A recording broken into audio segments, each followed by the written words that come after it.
do where you talk about, police officers teaching other police officers. And I think that Sure. really makes a difference. Not only just, the jujitsu aspect, but somebody who is in jujitsu and law enforcement makes a big difference. It makes a huge difference, in my opinion. It makes all the difference in the world. Otherwise, you're learning from somebody who's reading a manual, right? Right. If you've never taken anyone into custody, if you've never dealt with the after action reports of admin Hmm. scrutiny, your use of force. I mean, it goes on and on. Yeah. Jurisdiction is different, but it's all the Right. same. It's the same story. Yeah. And, when I've talked to Chad Lyman before and he says it best, it's, a jiu-jitsu outcome can be vastly different than an MMA outcome. And, Sure. an in uniform badge displayed police outcome can be very different than a jiu-jitsu outcome. Absolutely. And really only police officers really know the details of that outcome and what we need to get to in the environment we work in. So I think it makes a big difference to be, It other does. police officers teaching police officers too. Yeah. It really, really does. Hmm. Yeah. So, well, welcome to the Man of the Law podcast. Oh, Much cool. Happy to be appreciated. here. Yeah. And very excited to talk to you. I got a ton of questions because I'm Okay. a huge fan of Jean Jacques Machado. And Mhm. one of my, all-time people, if you ask me who would I want to meet in jiu-jitsu, would be Rickson Gracie. Yes. Absolutely. Yes. Yes. So I still have not had the chance to meet Rickson, but it's on the to-do list and just a great human being. And I've watched Choke, like 10 years ago, and it Yeah. was like one of the coolest things I've ever seen. And I was like, man, this guy's amazing, you know. And so you coming from that lineage and being a Yeah. black belt in that lineage that's a big, big deal. Yeah. So I'm fortunate. I'm very, very fortunate to be in that lineage. It's one of these things that kind of I don't want to say fell in my lap, mhm. but it's something that I kind of took for granted at the beginning that I really, really value now. Yeah. Just a little bit about my story. When I was a purple belt and I was a police officer, and I was running the way I got my start in jiu-jitsu. Just like everyone else, UFC came around. It's a lifelong martial artist. I did karate. I was a cop already. And like in the late 90s, I started seeing this jiu-jitsu stuff coming around. You see it in Black Belt magazine. Then you see Royce Gracie, right? In UFC 1 and 2, 3 and 4, and he's just demolishing everyone. So like everyone else, I got to learn this stuff. So I'm a cop. You know what it is. Young cop, head about this Hmm. big, can't fit in the door, Yeah. you know? Um, and so I go to my first jujitsu class, and my first jujitsu, I'm in the San Francisco Bay Area. I'm a police officer there. And I go to Ralph Gracie in Mountain View. Now, mind you, this is Ralph Gracie in the mid to late 90s. Ralph Gracie Mountain View had BJ Penn, Mm. had Dave Camarillo, Dan Camarillo, Kurt Osiander, at Cameron Earl. I mean, just these amazing jujitsu Yeah. guys. Who are all It, legends in their own respect too. oh Yeah. man, they Hmm. were all purple belts, Yeah. and it Oh, that's was crazy. and Yeah. it was a really tough environment. I came in there. I just got my rear end handed to me seven ways till Sunday, right? Hmm. So I walk out of there, and just everything is just shattered, and just like the typical cop response, I'll just shoot him.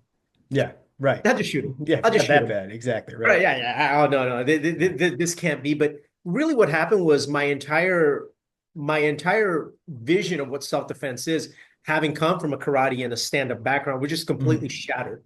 Yes. And it was a huge blow to the ego. And I have this, as a young police officer, especially those in the academy, I kind of have a viewpoint that many times what you don't know actually makes you more effective.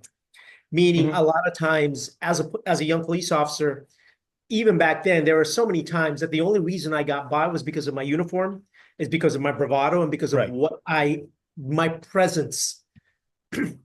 There's very little to do. Had my fighting ability been tested, I probably would have lost in the early days. Yeah. And they decided to comply, and yeah, you might have got lucky, right?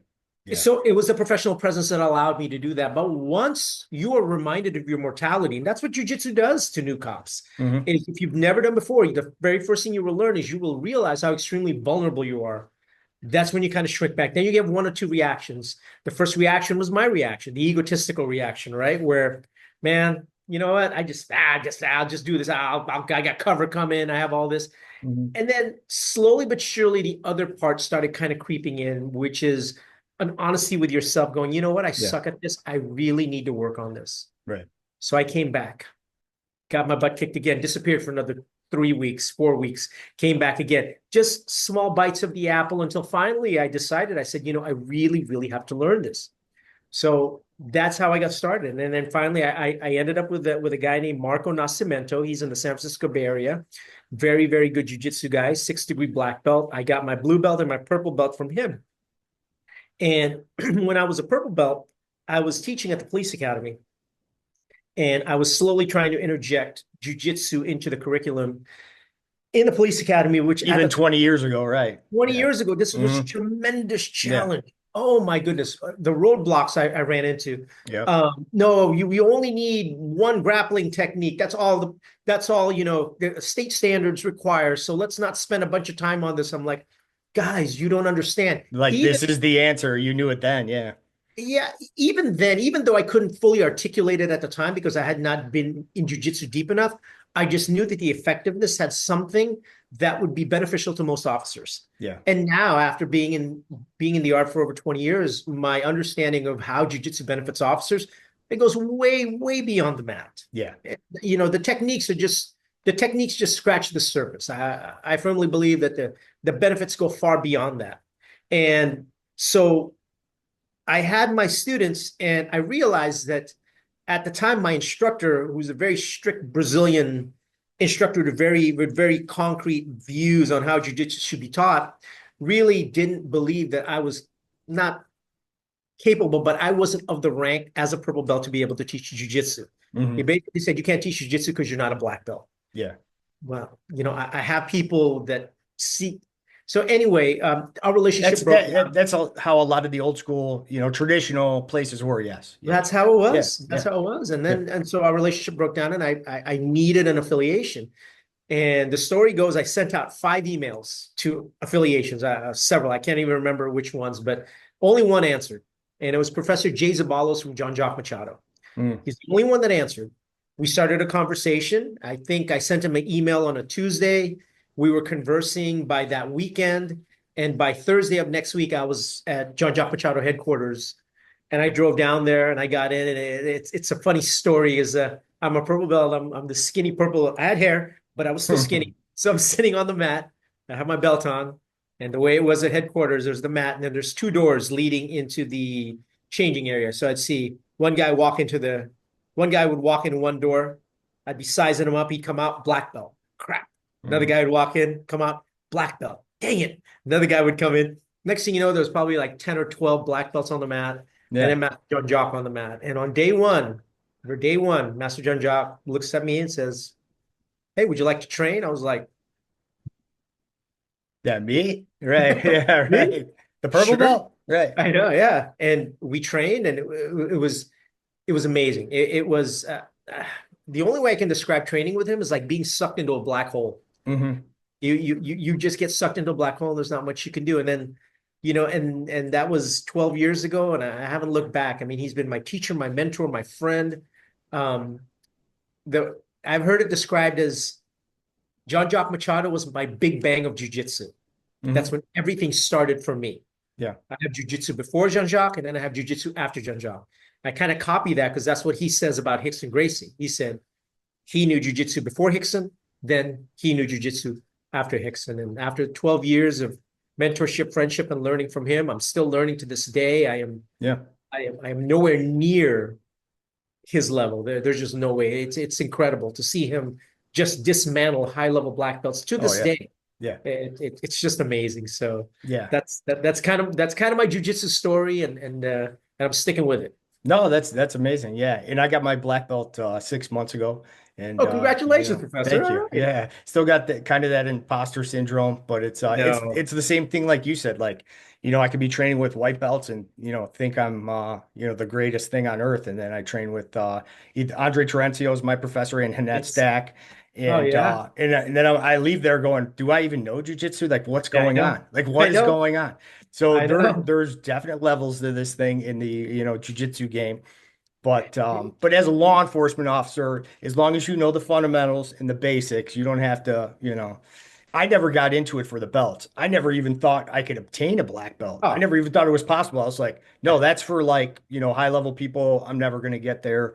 And all I did was keep training 10, 11, 12 years. And then all of a sudden, here it comes. And I was like, man, that's crazy. there it is. A Hmm. black belt doesn't necessarily mean you're good or you're better than anyone else. A black belt simply means you've been through a lot of things, enough things that would have made the normal person quit, Yes. but you hung around. Yes. And that's a perfect way of putting it. That's Very, it. very good way of putting it. Yeah. That's it. And with Professor Terencio and Professor Stack, I mean, those are legendary names as well. I mean, Yeah. they're super old school. And I Hmm. always tell people that, look, what has happened to us, a second generation jujitsu people versus their jujitsu, they were born into the jujitsu lifestyle. So what happened is Yes. they're native speakers. Yeah. They're native speakers. They're speaking a native language Mhm. that they've been speaking since they came out of the womb. We are trying to learn it. No matter Right. how much we train, no matter how good we get, we will never, ever have the nuance of that language like Mhm. they have it as native speakers. We can Yeah. study books, we can do everything, but they will understand inflections, certain things that we will never, ever catch. I'll always be behind. You and I will always be Yeah. behind our professors.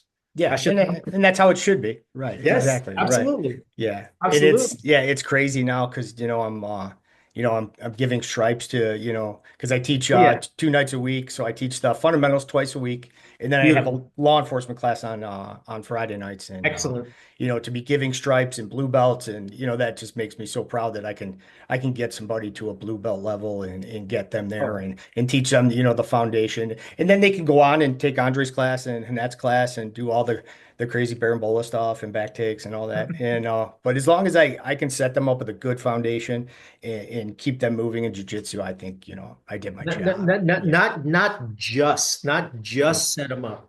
What you're mm. doing is you're putting them on a path that's going Yes. to take them else. That's going to take them further than what your fundamentals are. But everything will always be built in the fundamentals. I firmly believe someone's game starts to. It's like concrete. It's like pouring concrete. Their game becomes to get set in the first six months to a Hmm. year. Their tendencies will come out then. And Hmm. so you're setting them on a good path. And for the law enforcement officers, what's the legal definition? What's the legal definition of an expert, right? An expert is simply someone who knows a little bit more than the normal person. Right. Every Yeah. law enforcement person that you get in there, that you train, you teach a basic scissor sweep to, you teach an UPA, you teach a technical stand up, you teach turtling, going to their knees and standing up and standing up in base. You are already creating experts. And Right. absolutely, you're creating experts. So that Mhm. is so incredibly important. And Yeah. it just goes way beyond that. Yeah, I agree. And for, to be selfish about it, they say, when you teach, you learn twice. And really what that does is I continuously teach the fundamentals and I'm actually learning myself. Oh, I didn't catch this point before or catch this detail before, or I could be doing this better. I could be, when it comes to shrimping or, anything, so Oh my gosh. I'm still a big fan of, I learn a ton also by, coaching and teaching too. And I'm sure No, you no, do no. also. Oh, Yeah. absolutely. No, no, no, no. Being a teacher is one of the most challenging things that you can do in jujitsu because your student challenges you. Not just that, you put the onus and the burden of their development onto your shoulders, which is something that a lot of people don't want to do. Yes. I I have black belts. I have black belts. No, no, I don't want to give him the stripe. You give him the stripe. Mhm. No, you give it. Just give it to him. You're a black belt. You can give a stripe here. And I go like this. I go, look, look, look, look. Yeah, You can it's give them a okay. strike. Go Right. ahead. They Yeah. won't do it. And Yeah. finally, I realized that a lot of people don't want that attachment or that responsibility It's to true. be able to be on the hook for growing someone. So a Hmm. lot of them have a tendency to kind of isolate themselves and realizing that you're just going to have black belts like that. But with you taking that burden on, that's a big deal. That's a big deal. So I congratulate you and I pat you on the back for that. That's Yeah. amazing. Yeah, thank you. And I think you're doing a lot of the same. I had some, I guess, moment maybe when I was like a purple belt. I was doing a lot of private lessons and doing law enforcement stuff. And just where and even Hanette said to me, like, you're getting good at this. You should share this with other people Yes, and share this absolutely. with your other officers. And I was like, Yes, yeah, I guess I'm at a point where I should start doing that. And that's where yes. I started reaching out to other people, reaching out to other law enforcement officers, That's a and you know, if I can change a couple people's lives, a couple officers' lives, and they get in and they found the, you know, jujitsu, and I did my work, you know. So Yeah, yeah. look, you know, and what you know, one of the huge benefits is it changes the way law enforcement officers think. Um, I worked for the Redwood City Police Department, and then as a regular officer, detective, I was in patrol, gang unit, FT, you know, Mhm. field training, the whole thing. And then I moved on, and I became an investigator for the district attorney's office. I was an inspector, a senior inspector when I retired. Yeah. And so part of my job was analyzing use of force incidents on cops because our job was to any officer involved shooting, our office, any officer involved shooting in the county, our office would be involved in, and we would Mhm. look at these aspects of use of force, any kind of critical incident, so on and so forth. So you're just looking at these things over and over and over again. And I came to realize that what jujitsu does is in many ways. So, for example, here you go. Let's pretend we're not cops. Let's Mhm. pretend we've never done this job before. You get tapped with a super slick armbar. Mhm. Bam, get your arm caught. What do you do when you go home? Man, he got me. How'd he Yeah. get me? Oh, I can't believe he got me. I can't believe. So what has happened now is you've taken essentially a use of force incident, a conflict between you and your opponent, and you have gone home and you have taken the time to analyze and look at the position. What that does is it conditions your brain to be able to articulate uses of force day to day on the job. You see things develop, you think about it, you can actually make decisions based on what you see and feel rather than just acting blindly. So Yes. when we roll in jujitsu, this is we all do this. White belts stay up late at night. Oh my God, I can't believe that's a debrief. Yeah. That's a debrief of a critical incident for them. Yeah. What happens is they're injected into these situations. They're microdosing all the time. Critical incidents. There is nothing more critical than some other person trying to strangle the life out of you. Mhm. And so that's what happens. So what I found is the officers that do jujitsu do an amazing job of being able to articulate exactly what happened at the time it happened, especially when it comes to physical altercations. They Right. see things develop and they can talk about it Yeah. And what does jujitsu do for you? It physically conditions you to make critical decisions under stress. And that, repeatedly. yeah, repeatedly over and Yeah, over until you yeah. get more comfortable with that. Mhm. And that will just transfer over to the street because you're going to do the same thing. And if you don't have a trained response on the street, it's going to be, you know, more of fight or flight, the panic sets Absolutely, in, and it's going to be a different kind of situation. But jujitsu, you absolutely. know, time on the mats definitely makes that Well, difference. one of the one of the greatest testaments that I heard with jujitsu, it's really subtle and it probably won't impact a lot of the public, but as cops, it's something that I certainly appreciated and kind of took me aback. One of my purple belts worked for San Francisco PD and SFPD. It's they're constantly on their officers. It's a very political agency, Mhm. and his lieutenant found that he had more uses of force than normal as another officer. So of course they call him in, and he's like, "What's going on?" And then so the lieutenant says, "Sergeant says, review the use of force, review them all. This kid's out there putting hands on people. Review it." They reviewed each and every one of his uses of force. Not only did they find that each use of force was lawful, but the level of force that he employed was actually below what they would have recommended as a department. Right. In instances where he could have tased, where he could have deployed an impact weapon, he used jujitsu and Right. he used them down with very little. So the funny thing is, he didn't get in trouble for using force. He got yelled at for not using enough force. Right. And he's Yeah. like, I don't have to. Right. And He's he's like, I don't have to because I can control them. Yeah. he's a great kid. But things like that you'll never see on a study. No. No. You'll never see things like that on a study. But No. when I hear that what we're actually doing when we're teaching cops is empowering them with to have enough confidence and to have the tools to be able to bring it down. Yeah. And so not only does that save the suspect, but man, survival on the job. Yeah. And you talk, you know, they talk de-escalation all the time. And Sure. when you control another human being and so they can't hurt someone else or hurt themselves, you've just de-escalated it, you know. So Absolutely. you can de-escalate actually through physical control if you know how to do it properly. Absolutely. Yeah. Absolutely you So can. yeah, it doesn't all have to just be verbal. No, no, no, no, no, no, no, Yeah. no, no, no, no, no. You de-escalate anything at any Yeah, time from any exactly. level. Right.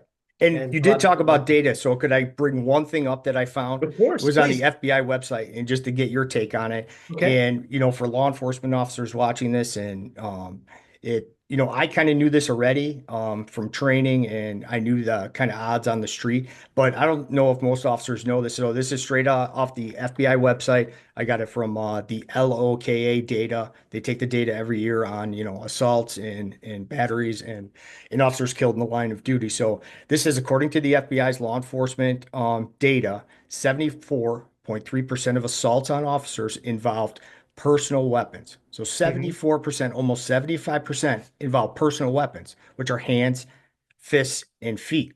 The most common types of assault are unarmed assaults. So 75% are you're basically fighting with somebody.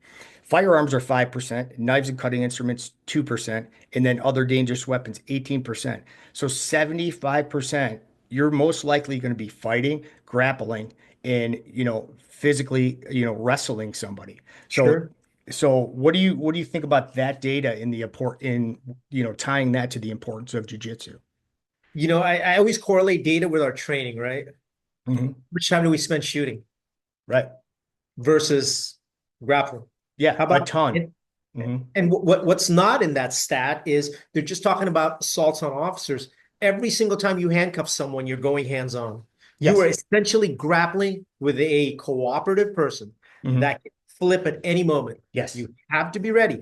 And that Hmm. doesn't show on the stat either. But, if we're handcuffing people every day, if we are moving people, transporting people, I mean, as a corrections deputy, all you're doing is just moving people all day long. Hmm. When you're either in the jail or moving them from jail to court, you touch someone, you're grappling. Yeah. When and so when I hear You're having that contact with them one way or the other, right? the Yeah. contact is on, Yeah. yeah, that's it. And then when Mhm. I hear the 75%, the first thing that pops in my mind is how much training are we doing that correlates with that stat? And I'm gonna bet that there is a Oh yeah. massive imbalance in where we put our emphasis in. Hmm. But let's face it, we've been around long enough that in most cases it's an administrative issue, right? Right. Oh well, we don't have the money for that. We don't have the money for this, and oh, we too many officers get injured for this. And let me ask, how big of a department is Chicago? It's about 10,000. Yeah. 10,000. 10,000. Hmm. How many officers would you estimate train jujitsu? Uh, I'd say 1%, maybe, if that. Yeah. If you're lucky, right? Yeah, if I'm lucky. We had when we went to the EFC training, it was all jujitsu people in the Chicagoland area, and we had 60 people there. And I think Exactly. they're doing another one in you know, this month, and it's probably going to be another 60. And that's a range from black belt to white belt. That's just kind of people training in the Yeah, industry. So the numbers could be less than that. exactly. And so, and that's another thing. If we have clear and convincing data that jujitsu works, especially for hands-on, and you're looking at 75% of Yeah. all assaults on officers, we should be moving the training accordingly, but they're not. And Right. that's the biggest issue. And that was the issue that I ran into even 20 years ago, Mhm. even at the police academy when I got in trouble. They said, no, don't spend time on that. You don't need that. Look, they just need one takedown. And so you teach some basic bar Mhm. arm takedown that probably wouldn't work on on a 6 month white belt, Right. and then you move on. Yeah. But what I had lost hope until I got to Texas, and Yeah. so I met the Grand Prairie Police Department in Texas has, in my opinion, what should be the model nationwide for jujitsu, for jujitsu and law enforcement. So their chief deputy, Brad Leonard, is a second degree black belt with Jean Jacques Machado. I Mm. mean, not Jean Jacques, with Carlos Machado. Okay. That helps when you have someone in admin who rolls Yes. And that's starting to happen more and more throughout the country. with Yes. time. Yes. Absolutely. Yeah. Time will bring everyone up, and then they see the value when you have people in positions of decision making power with power of decisions within a department. It's certainly gonna help. So what he's done is he has contracted the city. The city has contracted with several private jujitsu gyms. Any of their officers, any of their city employees can just show up, and then they can just bill That's They fantastic. Yes. Isn't that fantastic? So they Yeah. can just build. So Yeah. sometimes you'll go into a school that's close to the police department. I've gone in there, and if you're on duty, they encourage you to go in there and take your lunch break and go train. Hmm. You'll see a couple of marked cars, a couple of unmarked cars. The funny thing is you'll have the radios all around the mat. Yeah. Listening, right? Like, right. Yeah, they're Yeah. listening Right. to this way. Right. Yeah. But I think that's certainly the way to go. Yes. And from what I understand, a higher percentage than normal of their department trains, he makes it mandatory 6 months of jiu-jitsu training for any recruit that comes on board. Mandatory. That's And so fantastic. and I don't understand how other cities can't and won't do that. I think over Right. time it will get better, Yeah. but it's a battle that And yeah, I think Chicago has just incorporated the effective fitness combatives with okay. Jay Wadsworth. So they're slowly bringing that in. I took the course. I'm a level one instructor. So they have these courses called Train the Trainer. So they're starting to get the instructors prepared for, I think, training the academy full time. But here's the other thing. That's good. That's, I think, the first step. You need to Yes, get it into the academies and start training it. But like anything else, like you have to do it consistently. absolutely. So you still have to find your local jiu-jitsu gym and train things and train these things. And because like anything else after the academy, you'll forget it in a year or two. And so consistency is the key too. It's a perishable skill. Yeah. It's a perishable physical skill, and one of the things that even after 10 years, 20 years of doing jujitsu, the very first thing that leaves you is not your cardio. Everyone says, "Oh, I'm so out of shape," when they come back. I've been Mhm. gone 2 weeks, or I've been gone a month. You're Yeah. not out of shape. You're not that out of shape. What happens is your timing leaves you. Once your timing leaves you, you become very inefficient in jujitsu. Because what happens is when your timing leaves you, you start to move unnecessarily, then you tire much quicker. That's the first thing that leaves you is your timing. Yeah, that's a great way to put it. I never thought of it that way. Yeah. It's your timing. You rely on timing so much, Mhm. especially when you've been doing it for 10 years, you have your own timing sequence of things probably you don't even think about. Right. But there's a time for you to go, there's a time for you not to go. You become efficient, so you roll more. As you get better in jujitsu, your timing improves, which means your efficiency improves. Timing and efficiency are linked. And what happens is once your timing starts to get unsharp, then you start doing stupid things. Then you Mhm. begin to force your way out of things. Then you're, oh my God, I'm so tired. Now I look at him and I'm watching. Goes, no, no, no. You're just moving unnecessarily because your timing is off. You miss your move. Now you panic. Now you muscle out. Now you're tired. Yeah. And so when you come back, anytime, my suggestion to people is anytime you take a long time off, just understand your timing's off. Just work on your timing first. Don't go back. Work on your timing. Everything else will fall into place, but regain your timing. Yeah, that's a very good way to put it. And so, because you've had a whole career as a law Yes, enforcement sir. officer and done a ton, and then at some point you decided, throughout your jiu-jitsu journey, you're going to become an entrepreneur, which you are now. You're running two schools in Texas. So, what was the inspiration to say, you know what, I'm going to jump out on a limb, Yeah. open these two schools? Because you were in California, decided to move to Texas to open the schools, Yes. right? Yes. Yes. I was in California and I was teaching jujitsu. I started teaching jujitsu part-time in 2010. Like going back earlier to our conversation, I had a group of people that were kind of with me that I kind of stuck with. And I first started out with a group of about 10 people, and I went to the Police Activities League building and rented a space there. We had mats, so I used that for a little bit. And then eventually I said, I have to kind of branch out. I see something here that I think I can be good at. Mhm. So we got a small space, and then after that, we jumped into a bigger space, and it was the big space we had was 5,400 square feet. It was a Yeah. it was a good sized gym. And that's when I started my first gym, Peninsula Self-Defense. And it was at that time when I moved into that big space and took on the burden of the big rent and trying to Mhm. grow this thing part-time, that I left my instructor, and I found Jean Jacques. Yeah. After I found Jean Jacques, everything just changed for me. I mean, everything just changed. So from about 2013 to about 2015, I was growing the school. And then in 2015, something happened to me that just completely changed my life, completely changed the way I saw. I looked at things and my perspective on life as a man, as a father. It was my dad got sick and passed away. Mm. My dad got a diagnosis, and 30 days later, he passed away from cancer. Oh, I'm It was a sorry to very, hear very that. short time. Yeah. And so what I learned at the time in 2015 was that it made me realize that life is short. Hmm. Cannot do things.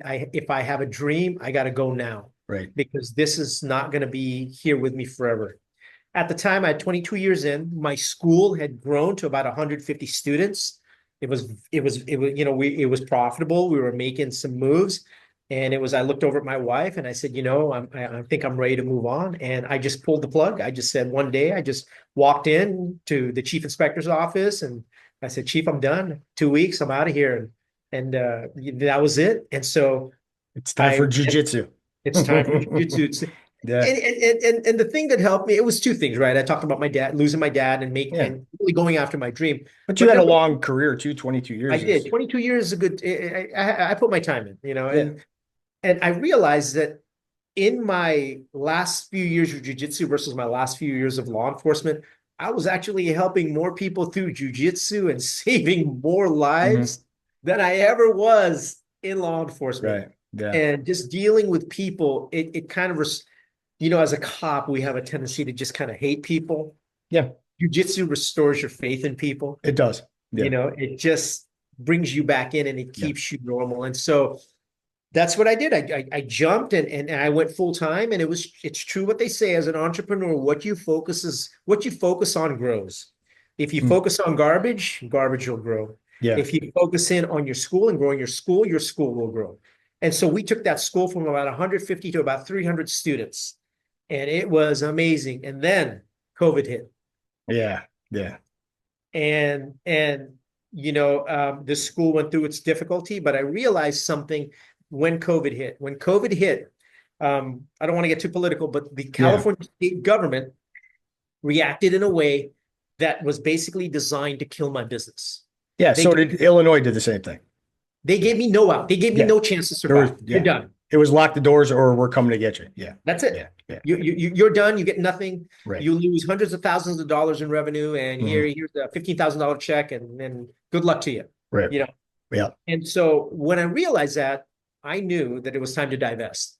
So it was actually in the summer of 2020. COVID hit in March. The summer of 2020, my wife and I took a road trip out to Texas, Hmm. and we started looking around. And You're not the only one, right? Yeah. no, I wasn't. I Yeah. wasn't. And we were so incredibly fortunate that Mhm. we did it when we did it because we were able to get property. And then after that, everybody came in and property prices shot up. So our timing was good. And so I still own my school in California. Okay. I own 50% of it. The other half, my partner is a retired police sergeant, Ed Source. Mm. He's one of Okay. my brown belts. Yeah. He's a retired police sergeant from Menlo Park PD over there where Facebook is. My school is just a couple of miles from Facebook headquarters. So we are right in the middle of Silicon Valley. Yeah. I took him and his wife on, Jocelyn, who's a deputy sheriff. So they took over the school. They're running it day to day. They're doing a fantastic job. I go back every now and then. But we came here to Texas, and I had no ambitions of starting a school here when I was here. But then my wife and I had a conversation about a year in. As a matter of fact, when I was here, there were plenty of local jiu-jitsu schools around me, but I chose to drive almost an hour away to Jean Machado's school, Master Jean Jacques' brother. Okay. So I wanted to go train with him because I didn't know whether or not I was going to start a school here.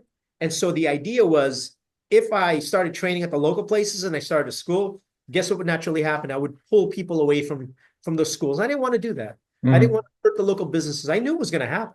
Yeah. So people would come follow me, and I wasn't going to do that. So I went an hour away.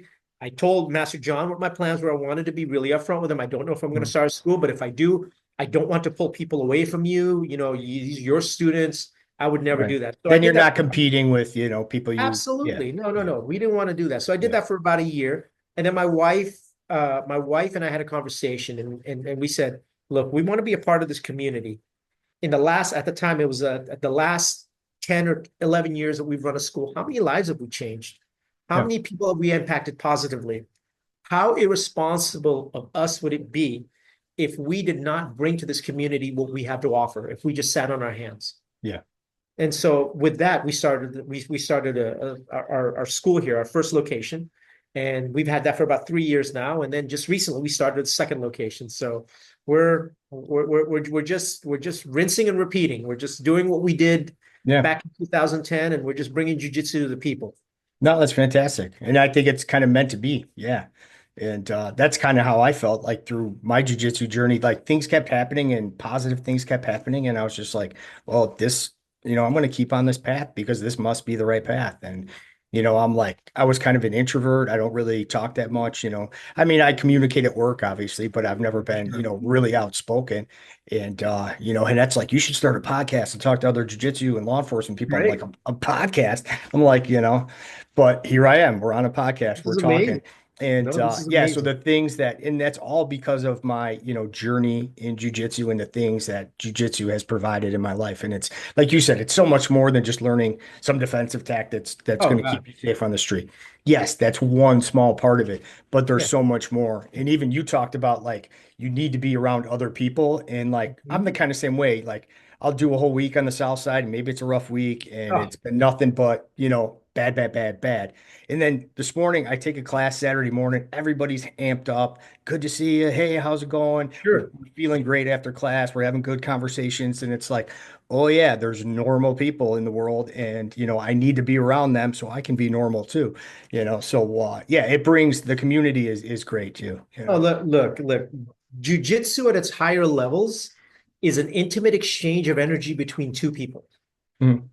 I never used to believe that, but it is an intimate exchange of energy between two people. As a police officer, as a cop, the first thing you do is you shut everything off. Because Mhm. if you're vulnerable out there, who knows what you're going to take in, right? You're gonna be dealing with high stress situation. You have to wall yourself off, especially to the public. And what happens is over time you get conditioned to do that.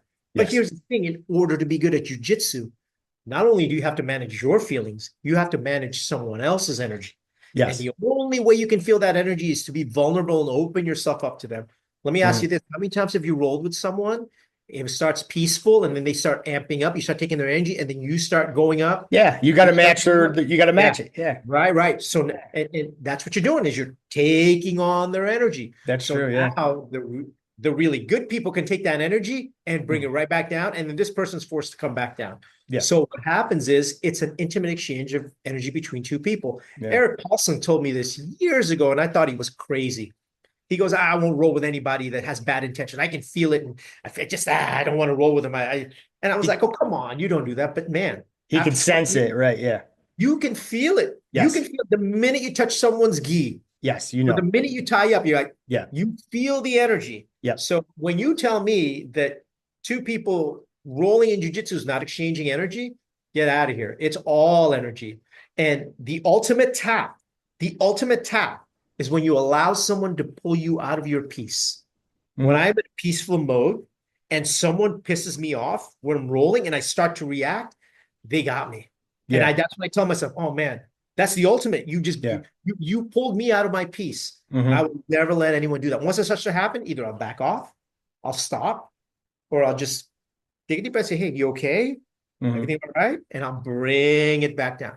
We never let anybody pull us out of our peace. Yeah. That's That is very one good. of that is one of the things that I've been so keen on. And the more you practice it, the better you get at feeling someone, Yeah. and you know where they're gonna go. And you start Hmm. telling, hey, you want the crossface, don't you? And they're like, oh, damn it. Hmm. You want the Yeah. sweep, huh? Yeah, Exactly.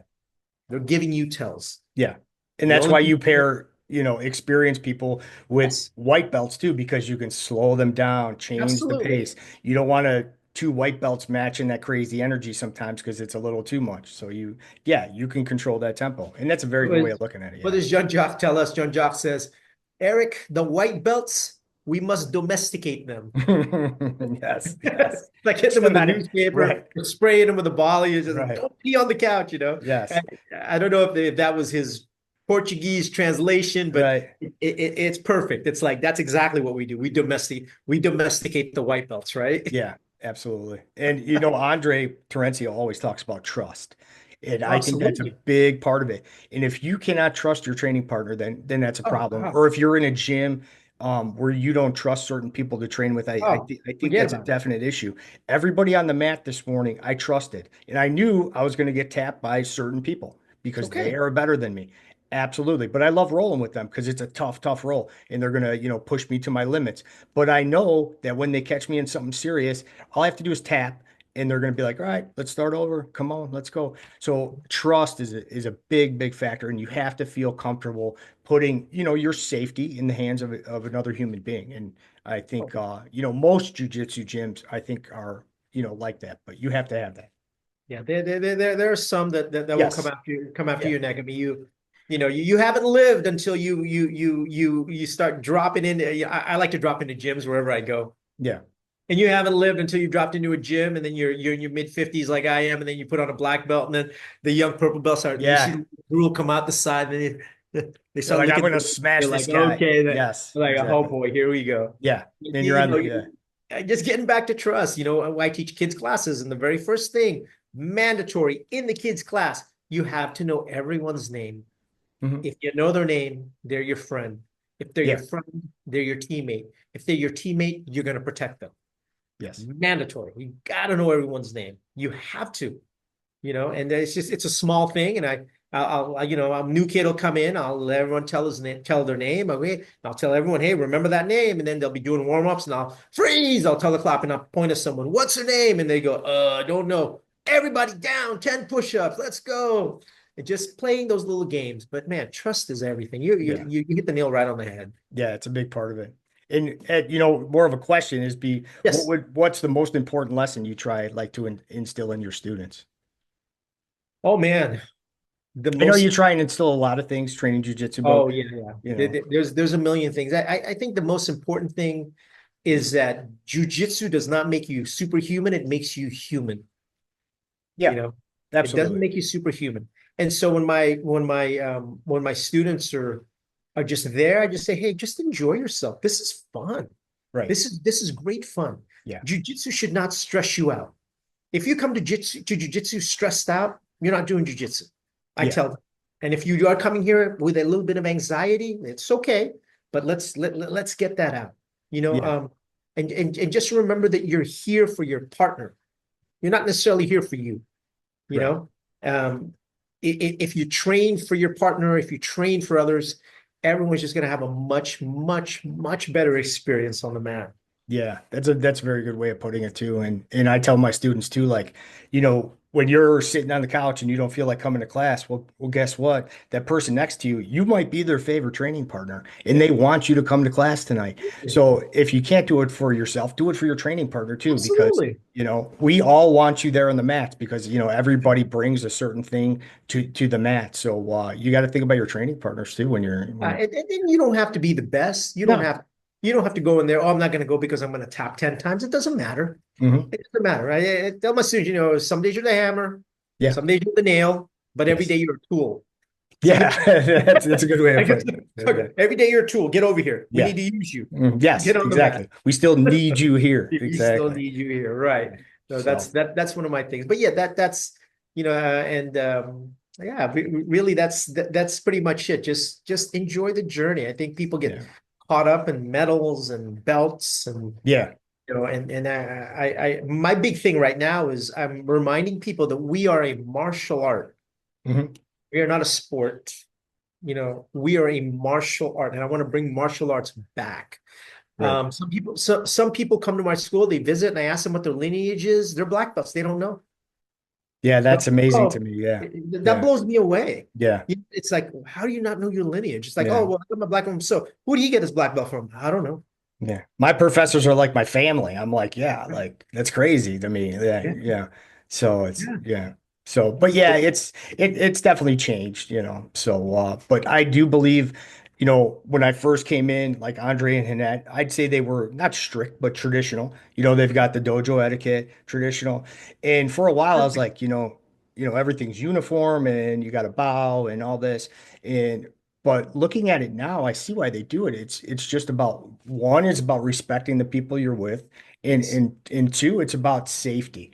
Because everybody kind of knows what to expect, and that makes a Absolutely. big difference. So it's not all about, oh, you have to bow to, your professor who's the greatest or anything like that. It's more about having a respectful, good environment where people can feel comfortable, That's where it. where it's not out of control. Right. Absolutely. No, no, Yeah. no. That's exactly it. and that's incredibly important because when we bring it back to a martial art, so many people need to be reminded because if we were a sport, what matters in sport? Winning. Yeah, You that's don't true. join a team, a Yeah, sports team, unless you're going to go win. right. Winning demands perfection. Yeah, Jiu-jitsu is quite the opposite. yeah, Jiu-jitsu demands imperfection. As a yes. matter of fact, this is the only activity your kids are going to do ever, Hmm. where they are expected to fail Yeah, repeatedly. yeah. And you're going to fail a ton. Yes, and we Yes. want that. Yeah, How many times you got to tap to get your yeah, black belt? A Brazilian times, yeah, right? A exactly. joke. Right.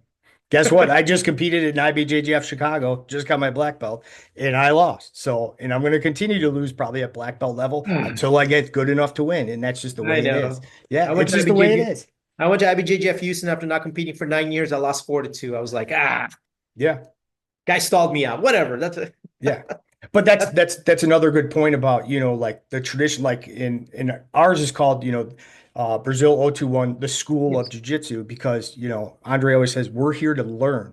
And so it's not just about the sport aspect. Because absolutely. in the sport aspect, you could just stay in half guard and, work your game. But on the Right. street, you probably don't want to be in half guard because you're going to No, get no, your no. face pounded in. Yeah. MMA, you don't want to be in half guard, So there's definitely so they like to keep, kind of all aspects there where, you could train the self-defense, women's self-defense, law enforcement. It's all encompassed in one thing. It's not just about one And and aspect. Yeah. and and, and that's so important. And I mean, Audrey and Annette. I mean, when I think back, I mean, I've seen their names, and Mhm. I mean that school must be going on 15 years, 20 years even. I mean, Yeah, going yeah, just going about, way yeah. back. I mean, it's been around for a very long time, and that Yeah. type of consistency is important too. Hmm. You see people jumping around from this affiliate. That's a problem. Yeah, That's a red flag. right. And so when just to see that kind of discipline. I mean, it just warms my heart. So I love seeing tradition make a comeback, and Mhm. the gi is important. No gi is Yeah. important, but you don't ditch the gi. The No. gi is just as important. Yeah. Um, all of it. So Yeah, I kudos. don't think you have to pick between gi and no gi either. I No, think no gi is great. Had a great class this morning, but I also love the gi because you have grips, you have throws, and then you yeah, have all the judo throws that go along with it that you can work on. So it's the gi I think is just as important as no gi. it is. It doesn't have to be one or the other. No, no, no, it doesn't. Not at all. Yeah, Not at all. yeah. And so as as now you're have these two gyms, how has your teaching kind of changed how you train now? Man, you have to temper yourself. I tell a lot of people I'm 165, 170, Hmm. depending on the season. So I'm not a big guy. And so I have some I have some students that are former and current NFL players. Oh wow. Yeah. Yeah, I've got Heavy. one of my students is a 13-year NFL vet, five-time All-Pro, number seven, the seventh overall pick in 2001. He's a defensive end. Yeah. And we train, and he can snap me in half anytime he wants. He's Yeah. just such a massive guy. But I tell a lot of people this is like, if you are running a school, you are a professional athlete. You're Yeah. a professional athlete. You Hmm. have to temper yourself. The older you get, the more you have to make sure that you take care of yourself. Um, Teaching and training, it's a delicate balance, but I do Hmm. believe you have to train. I every time I'm on the mat, I train. I will get at least 3, 4 rolls in, or I try to, as Right. much as I can. So literally, I'm probably rolling 4 or 5 days out of the week. Okay. Not hard, but rolling. And what I found is with a good diet, the rolling does not bother me as much. I'm Yeah. finding now at 54 years old that my diet actually is what was killing me the most. Yes. The inflammation that I had with my high carb diet. Mm. If you can tell, I'm Filipino, and that rice, woo, Hmm. you know, It's a but lot no of more. carbs. Yeah. You got to say goodbye to it. And Yeah. then, so when I kind of cut down on the carbs and went higher protein, not necessarily carnivore, but I went high protein, I find that my joints are able to withstand more. I can train more, and oddly enough, the more I train, the more my timing gets better, blah blah blah, and I can train more, longer. So it's a good thing right now. And knock on wood, I've been able to avoid any serious injury in the last 21 years of doing jujitsu. So I've been really, really, really fortunate. Yeah, no, that's great. And maybe starting your two schools help you, extend your jiu-jitsu career too, because maybe you It wouldn't be does. training as much.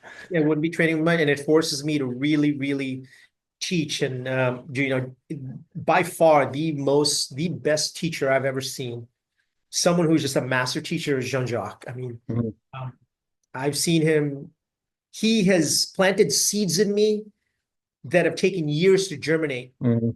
and I never saw it until it breaks ground 2.5, 3 years later. Sure. And he knew this was going to happen. Yeah. He's been there. He knew. So he has done things like that to me repeatedly, and I'm still getting these little, bubbles of knowledge that come from me. And then when I talk to him, he talks about how, man, Eric, Elio Gracie. I mean, he told me a story. He told me a story about Elio Gracie. He goes, oh, Theo Elio was our teacher. He was teaching the kids class. We were his teacher. He goes, Eric, our family would go to a competition and we would beat everybody. We'd do really well in competition. But when I go back and I think, he goes, we never did one competition class. I think we did self-defense over and over. And I Right. don't Yeah. know. And he goes, I don't know how Theo Elio did it, but somehow he turned us into competitors without us knowing we were competiters. Right. And Just through regular training. Yeah. I still don't understand how he did that. So when I hear him say that about Elio, then I hear him say stuff about, about Hickson, and it would, just, and then, he'll tell a story about Hickson, and it's like, man, how, Hmm. and then he puts the patch on me, puts the black belt on me, and he puts the trust in me to Yeah. carry on this legacy. Man, that's a lot. Yeah. And he trusts me with this. And I'm like, dang, you sure? Hmm. That's a big responsibility. And It really yeah, is. and when I got to brown belt, I started really kind of taking a kind of a deep dive into Hicks and Gracie stuff, which is invisible jiu-jitsu, which Mhm. and what it really got me focused on is really going back to the fundamentals. Like, what fundamentals are you missing? If you're Oh, yeah. getting if you're how black belts always say don't get there, and it's kind of a Yeah. joke. Well, just don't get there. Well, No, no. what they're actually saying is what mistakes are you making along the way in your fundamental game that are getting you to this bad position? And when I look at it like that, I was like, whoa, that makes perfect sense. Like instead of thinking about, oh, I just got to work on back escapes. Well, is somebody taking your back so much? Why don't you work on these fundamental things so they don't take your back? And so I've really kind of gone back to the fundamentals, and I'm really, deep diving again into the fundamentals as a brown and black belt. And it's helping me, increase my game and do better in jujitsu by actually, I don't think it's going backwards. I think it's helping me go forwards. The Anytime you have to escape from a dominant position, it's too late. Yes. Yeah. That's the way I view it, because You already made the mistakes. Yes. it's too late. You Mhm. might be able to escape someone lower ranked, Right. but when Master Jean Jacques mounts you, You're it's done. over. Yeah. He takes your back, it's over. He Hmm. passes your guard, it's over. Yeah. Exactly. You're tapping. And Hmm. so understanding the vulnerability in a lot of these positions. And one of the greatest things he ever taught me is said, hey, the old school Gracie family rules was this. Anytime anybody puts their hand in your collar, they've just punched you in the face. So how many times do we do this when we start a roll? Ready? Slap hands, grab the collar. Hmm. Why are you letting people grab your collar? Yeah. It's a punch in the face. Yeah. You're So already behind. Yeah. yeah, very basic thing you can do is, I mean, you just block, just Hmm. block the hands. Make it difficult for somebody to grab your collar. So now, when I mount, the very first thing I do is I grab your collar. Hmm. It is a reminder. So when someone mounts me and they grab my collar, I'm petrified. That Yeah. just reminds me I am vulnerable here. Hmm. I cannot even let you get to the mount. Someone gets side control. They cross face me. They've Hmm. just punched me right in the ear. Yeah. Why am I letting you get the side control? I really have to fight. So now you're beginning to understand the value of the guard, Right. the value of the close guard, and how controlling someone is so incredibly important. Right. People want to sweep people. Forget about sweeping people. Control them first. Hmm. Understand how to stay safe and control them. I can always tell the quality of someone's jujitsu by their ability to submit in two positions, close guard and mount. Yes. Yeah. if you, and this is what I've been working on the past, I'd say 2 years, is I've really been concentrating on being able to finish effectively from the mount. Yeah. And it sounds simple, but man, how many of my students, oh, I don't like mounting people because I suck, Hmm. because I'm going to lose a position. Everyone always gets out when I mount them. Right. Why are they getting out? Right. What Let's mistakes are get you in, making? Right. Exactly. Right. get in there and Right. dominate them out. And Hmm. so I find that those are some of the most terrifying positions. So when we do Yeah. positional drilling, I always tell my students, every one of these positions is late. We Yes. start in side control, and then from side control, they're going to try and mount you. You're going to prevent them out from the bottom. Person on the bottom, this is already late. Understand that. We don't want them to get here. Okay. They mount you. Okay. Defend from the mount. Late. They got the back, hooks, seatbelt. It's already late. Way late. Hmm. Way, way late. Yeah. And so if you're on the back, you should be looking at 100% finish rate. Yes. Right. And you know what I mean? And then Hmm. from if you're in the bad position, what you're depending on is patience. You have to be patient. Yes. The deeper your position, the more patient you must be. If you make a big move right now, you're going to lose this position. Hmm. And that's the thing that the sport aspect of jiu-jitsu kind of removes from the self-defense aspect, is that clock. It's Yes. because in these dominant positions, I should be afforded the ability, if I am caught in the dominant position, to have as much time as I want to escape. Yeah. If you pass my guard and you get me in side control, I should be, if it takes me a half an hour to get out of here, as long as I'm safe, I win. Yeah. I win because you should be mounting me, submitting me, doing all kinds of stuff. But what happens in the IBJJF? Right. Exactly. Stalling, You're stalling. Yeah. Right. stalling. Yeah. And so I tell people that all the time. It's like you have to have that little bit of balance. Yeah. Because you So don't that want you to can, open yourself up too quick because, like, oh, I got to get out of here. dude, I And gotta then, get yeah, out of here because exactly. the Right. clock, I'm gonna get a stalling call and I Hmm. need points and blah blah blah. And it's like, stop. You're in a deep bad position. Right. Let's work our way out of here. Yeah. You know, it's like a domestic violence call. Every time I go domestic violence call, they're arguing, bickering, and then I'll say, how long you guys been married? Hmm. Oh, 5 years? It took you guys 5 years to get here. I'm not going to solve this in 5 minutes. Right. This is going to take a while. So the Exactly. same Right. thing in a bad position. Man, you got in a bad position. You're not going to get out of here in one fell swoop. No. You made a ton of mistakes to get here. Now we have to Yes. undo those mistakes one by one. That requires patience. How Hmm. much patience can you really practice when you've got a clock going? Yeah. Not That's true. much. You got to go. Yeah. And I think, that's kind of what, when you're on the mats and you get submitted, you go, okay, I made these four mistakes. And then maybe tomorrow I'll only make three. And then the next couple of weeks, maybe I'll only make two. And then you That's start it. just increasing, increasing, increasing. And yeah. That's And jujitsu in a nutshell, baby. yeah, Mess up exactly. today, come back tomorrow and fix it. Right. Mess up Exactly. tomorrow, fix it the next day. Hmm. Yeah, absolutely. That's So, it. what does jujitsu mean to you beyond the mats, off the mats, just in your Oh personal? man, it's Yeah. feeding my family. Yeah. It's Hmm. feeding my family. It's allowing me to do something that I really, really enjoy that Yeah. keeps me healthy. The big joke is I could have opened a bar, right? Yeah. True. Yeah. You know what I mean? I Yeah. could have opened a bar Yeah. and just drank or but jujitsu allows me really to help people. I just truly enjoy it. Even now, when I see the joy in my teacher's eyes, and that's the thing that separates him, I think, from most with who are coral belts, he really, really enjoys and he has a passion for jujitsu. When Yeah. he teaches, he's incredibly passionate. When he teaches you, his interaction. And when I see that, it just, if he can do it, I got to do it. Right. If my teacher's doing it, I got to do it. If he's passionate with jujitsu after 50 years on the mat, guess Hmm. what? Guess who's got to be just as passionate? Me. Yeah. If he's as excited about teaching, the a white belt upa for the 979,000th time, Yeah. I got to be that way.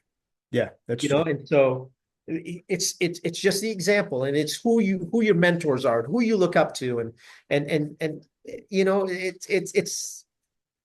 it's almost to sound cliche, but the purpose of religion is to have you believe in something larger than yourself.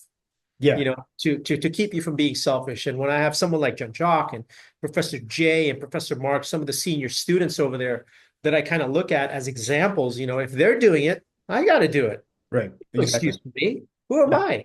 Yeah. Who am I to make an excuse? So I don't want to teach today. Sorry, dude. Hmm. They're teaching. Got to Right. go. Yeah.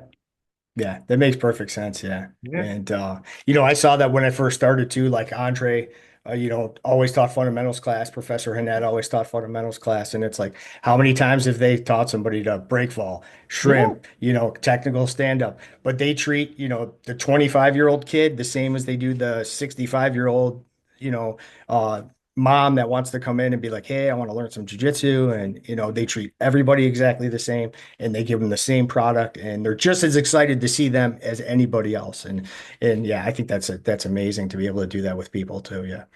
And that is a sign you're at an amazing school right Yeah. there. Yeah. Right there. You're not going to find that everywhere else. No, that's true. You're not going to Yeah. find that. Yeah. Some instructors cannot teach kids. Some cannot teach fundamentals. Some it just goes all over the place. But I think you and I are both fortunate that we have our lineage and Yes. uh and it's amazing. Yeah. And And yeah, the reason they say jujitsu is for everyone, where I train, jujitsu is for everyone, but they make it that way.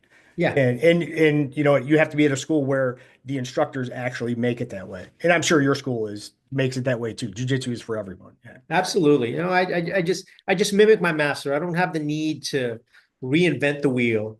Right. I just do it like he told me, he goes, Eric, he goes, techniques, methods of teaching, methods of doing things, it's a family recipe. Yeah. You get handed down a family recipe. What do you do? What do you do when the last generation hands you a family recipe? You keep the recipe the same, but you add a little something to it. You Hmm. do this, and that's all you're doing. You're just adding to the family recipe. And then you take that recipe, you give it to grandma. Grandma goes, hey, this is pretty good. Kind of tastes like mine, but a little bit different, but I like it. Good job. So that's what happens. I'm taking the techniques and the things I learned from my master. I'll add one or two things to it. Nothing crazy. I'm not going to reinvent anything. I'll have my own take to it. I'll teach it the way I want to teach it. And then that's my little Yeah. little You get to put flavoring. your little, yeah, flavoring on there too. So Yeah. Yeah. that's our job, and Yeah. that's what we do. Yeah, I do that a little with fundamentals too. I'll put a little bit of, my flavoring on their You should. on their product. But I You remember should. taking private lessons with Andre when I was like a blue belt. And I'd be like, "Hey, can I work on this? Can I work on this?" And he's like, "No, we're not working on any of that. That's no. You're gonna how about trip down the mat for 10 minutes and then I'll come back and we'll work on something else." And I was like, "What's the point of this? Like I've done this already." But he's like, "No, just this is how we're gonna do it. This is how I was taught. This is how we do it. This is the way. Trust me." Very And cool. now I see his point, and I wanted to work on crazy, stuff I saw on YouTube, and he was like, "No, we're not doing that. We're not doing that. We're gonna stick with the fundamentals. Yeah, how about pass my guard first, and then we could do all that Yeah, other stuff." yeah, Yeah, yeah. exactly right. How about do the That's funny. basics? So, so Nothing's yeah, changed. All the same. yeah, and it's very similar, but I think both of us have been blessed to have, good jujitsu schools and great instructors that really carry that. And then it shows because we try and do the same. And that's really from coming from people that have Yeah, showed us the proper way. Yeah. Yeah, yeah. I agree. You and I have been charged with legacies, very heavy legacies to carry on. So Yeah. we And just, I'm enjoying it because I love talking about jujitsu. And just through this podcast, I've got to meet so many interesting people, train with a ton of people. I've traveled that's and trained awesome. with other people and talked to other people. So That's really cool. it's been really fun, really cool. And, I still got like 6, 7 years, till I could retire. But, maybe I could do this full time and then travel around and just live the, You live the jujitsu lifestyle when I retire. But we'll see. yeah, no, no, no. Now you'll see. You will. Yeah. You have to keep doing this, and there are people Yeah. that will follow you, and you have to just keep spreading the gospel and just enjoy yourself. It Yeah. is, it is, it is an amazing exit strategy for cops because so many cops have no exit strategy. Nothing. Yes. And They they're get like, out. well, I don't know what I'm going to do. And I'm like, I know exactly what I'm going to I do. know exactly what Yes. I'm going to Or, do. I mean, I might have some options, but I know it's going to be the jujitsu path when I retire. Absolutely. Somewhere. Right. Yeah. Stay healthy, Yeah. help others. Stay Right. healthy, help others. That's it. That's what you're Yeah. going to do. Yeah. And there's nothing more honorable than that. And so I try to steer people to this as much as I can. This will really change your life. And even Mhm. if you don't do it professionally after you retire, it's a good hobby to get into. Yes. It's an amazing art. It's an Hmm. amazing art. And so I push it on as many people as I can, without being too pushy, but I do too. I do too. yeah, Yeah. And that's I good. tell people, hey, even if you don't train with me, go train somewhere. Yeah. Tell me where you live and I'll find a place near you that's got good people. And so I always push that too. But But cops are so hard-headed. oh, My the cops, Oh, forget about it. Yeah, I can go across the street and just grab five random citizens, and probably four of them will come train with me. I go to roll call, no, nobody's coming to No, train. They're like, shut up about the jiu-jitsu, like, I know, no, But no. yeah, they're a hard nut to crack. But Trust I've me. gotten I've gotten some in there. But I work in a department with 10,000 people. My class should be packed with police officers. And I'll get like four on Friday night, like five, maybe six. If I have Wow, like eight people on the mats and they're all cops, I'm like, oh, this is fantastic. I got a a full good house. day. Yeah, exactly. A good So, day. but to bring it back to that, let me just ask you, so, what piece of advice, would you give to that, new law enforcement officer, you know, 22 years old, just got on Uh-huh. the job anywhere in the country, what would you say to them about, jiu-jitsu and what it could do for them in their life? Not just jujitsu, but everything in general. The first thing I would ask him is, are you a professional? Hmm. There's no such thing as a half professional, Right, like a half a crook or half pregnant. right. You're either a full professional or you're not. Hmm. A professional finds the best training and attends and holds himself up to a professional standard where they're going to find the training that works best for them. You Yes. owe it to yourself, and you are a professional. So, are you professional or not? That's just what I'll ask them. Okay, so if you're a professional, right, what are you doing to stay fit? Hmm. What are you doing for your mental health? What are you doing for your physical health? All Right, right. What kind of routines do you have for self-care? What else are you doing? What? Are you a professional? Because when you put the uniform on, when you put your belt on and you go into service, the best version of you better be out there. right, So are you a professional or not? And if you start telling me, well, I don't want to do, then you're not a professional. So my next question to you is, what are you doing here? right. Yeah, I agree. Yeah. So just for the new cops, be a professional, find training, get training above and beyond what your department gives you so you can bring that knowledge back and you can be basically an evangelist. It doesn't matter what it could be, CrossFit, it could be Mhm. whatever, Yeah. yoga, anything. Yes. Jujitsu is great, but it's not the solve all anything. No. But as a professional law enforcement officer, you must go out and seek training. If Yes. you're not out seeking training, if you're not out, attending seminars, if you're, or going to symposiums, you're going to presentations, um, what are you doing here? Yeah. What, especially in this day and age, Yeah. you Yeah, know? you do. And the more training you can have, the better you are. It's just the way it is now. And also, you have a duty to other people. People are Absolutely. relying on you. And that one day that call might come in, and people are relying on you to do your job and do it properly and do it well. And Yeah, I think you need to, stay prepared for that. Even though, it's you coming. can go months and months and months without, anything crazy happening. But the one day it does, are you going to be prepared? Are you, like you said, are you going to be professional and be able to Right. handle, the job that calls? Yeah. That's it. Yeah. And the only time you will lose your professionalism is when you are not trained up to a certain standard. Mhm. So if you are not trained up to a certain standard, are you going to say, oh, that's the city's fault? Or are you going to say that's your fault? Right. If you're a professional, you're going to say that's my fault. Yes. And that's Yeah. right away when I started in 2011 in corrections, I was like, my, training isn't good enough. I need to go seek it out because I'm not waiting for anybody because I'm out here Perfect. doing the job every day. You're out there doing the job every day. You cannot wait for somebody else to Right. say, hey, come train and we got this system. No, you have to seek it out. You have to go do it There it and, is. do it for yourself. I agree. There it is. There it is Absolutely. in a nutshell. Yeah. So yeah, great talking to you. Thanks for taking the time with me today. I mean, You're very welcome, we John. could talk jujitsu for hours and hours, and Absolutely. I know. We can do yeah, this forever. I got even more questions about Hicks and Gracie and Jean Jacques Machado, but Oh, man. we could talk again sometime. But yeah, just you For you sure. training you training under those two legends. But I didn't want to go all jujitsu. I wanted to talk a little bit about the law enforcement and stuff. That's kind of the idea to get police officers into training too, and that's kind of my This main is really focus. important. And for you Yeah. law enforcement officers that are watching this, guys, it is so important. Please, I'm no longer behind the shield. Okay. It's you guys that have carried on the watch. And it's so important for you guys to make sure you have training. If you're ever in the Dallas area, please come by and see me. You come drop by my school anytime you want. Hit me up. I'm on Instagram. You can message me. I'm more than willing to help and I'm happy to help.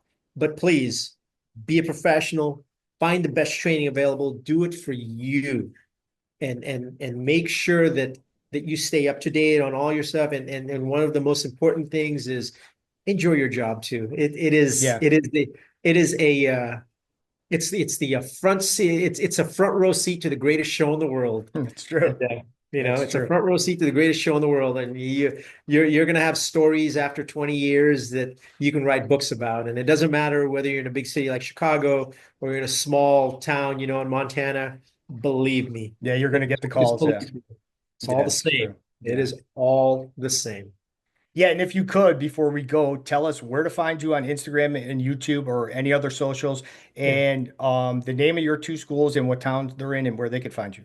Absolutely. So the name of my school in California is Peninsula Self-Defense.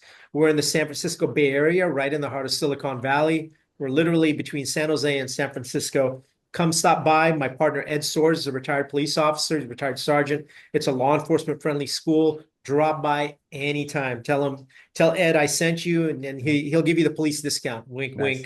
wink, which is free. And here Nice. in Dallas, Texas, my school is called JJ Machado DFW. It's on Instagram. I'm JJ underscore Machado underscore DFW. You can reach me there. We have schools in Colleyville and in Hearst. We're just about 15 minutes away from Dallas Fort Worth Airport. We're super centrally located. Just hit me up. More than happy to come hang out with you, grab a beer, go roll, do whatever you want. Yeah, sounds good. Appreciate it. So yeah, thanks again for taking the time, and I Awesome. appreciate it on your busy Saturday. I know you're probably on the mats this morning, teaching and training. So I thanks for was. taking a little time this afternoon. Thank you. All good, John. Yeah, and Yeah. if you need anything, feel free to hit me up and message me anytime. I'd be more than happy to help you out, and good luck in the rest of your journey in jiu-jitsu. Yeah, Thank you, sir. And before we go, I'd like to thank you for your service. Thank you for keeping us all safe. Watch your six out there. yeah, Chicago's no joke. So yeah, please for take sure. care of yourself and be safe and one step at a time to retirement. Yeah, absolutely. Much appreciated. Thanks again, sir. All right, Appreciate it. brother. Take Thank care. you.